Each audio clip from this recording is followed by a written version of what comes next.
समस्त को चैनल को स्वागत करुछि।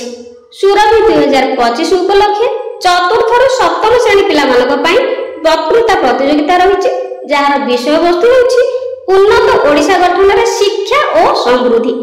उक्त विषय को आधार करी सुंदर वक्तृताटी लिखिछि। तबे आसंतु वीडियोटी को आरंभ करनेबा। सम्माननीय सभापति महोदय, मंचासीन अतिथि वृंद, पूज्य गुरुजी और गुरुमा वृंद तथा मोर प्रतियोगी भाई और भौणी माने, आज भव्य आयोजित सभा विषय वस्तु रखा जाइछि उन्नत ओडिशा गठन रे शिक्षा और संस्कृति। मु उक्त विषय को आधार करी मोर वक्तव्य आरंभ करुछि। आम जन्मभूमि, कर्मभूमि और पुण्यभूमि भारत आज विकास दिगरे अग्रगति करि चलिछि एवं निकट भविष्य में निश्चित एक विकसित देश भाव विश्व दरबार में परिचित हेबो। सेही पुण्यभूमि भारत रे आम ओडिशा एक संस्कृति और ऐतिह्यर राज्य भाव परिचित।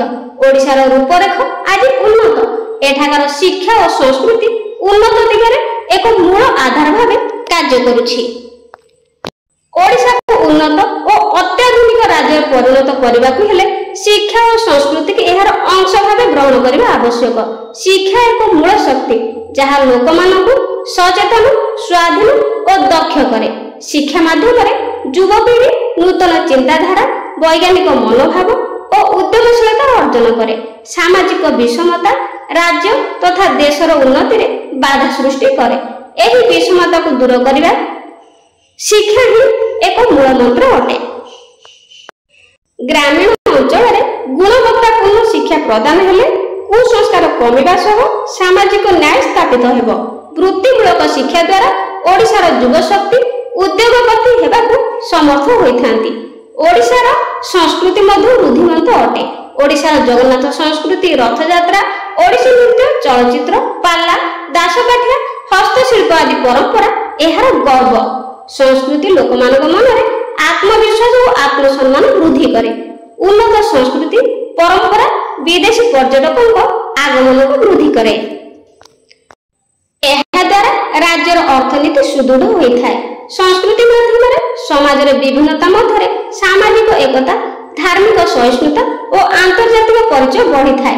अनेक स्कूल और कॉलेज रे सांस्कृतिक कार्यक्रम अनुष्ठित हेउछि, जहा छात्र छात्री को निज जन्ममाटी सह जोड़ी रखे। यह शिक्षा और संस्कृति मध्य संपर्क सृष्टि करे। शिक्षा और संस्कृति समन्वय नागरिक मन राज्यर उन्नति को द्विगुणित करिबो। ओडिशा को एक उन्नत, दक्ष, समृद्धशील और आत्मनिर्भरशील राज्य भावे गठन करिया पे शिक्षा और संस्कृति अत्यंत आवश्यक।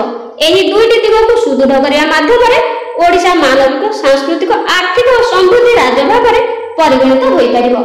मु एतिकी कहि मोर वक्तव्य शेष करूछि। पिला माने वीडियोटी केमति लागला कमेंट रे निश्चित जणे। भल लागितला लाइक करदो। आज ପାଇଁ रहउछि। God bless you.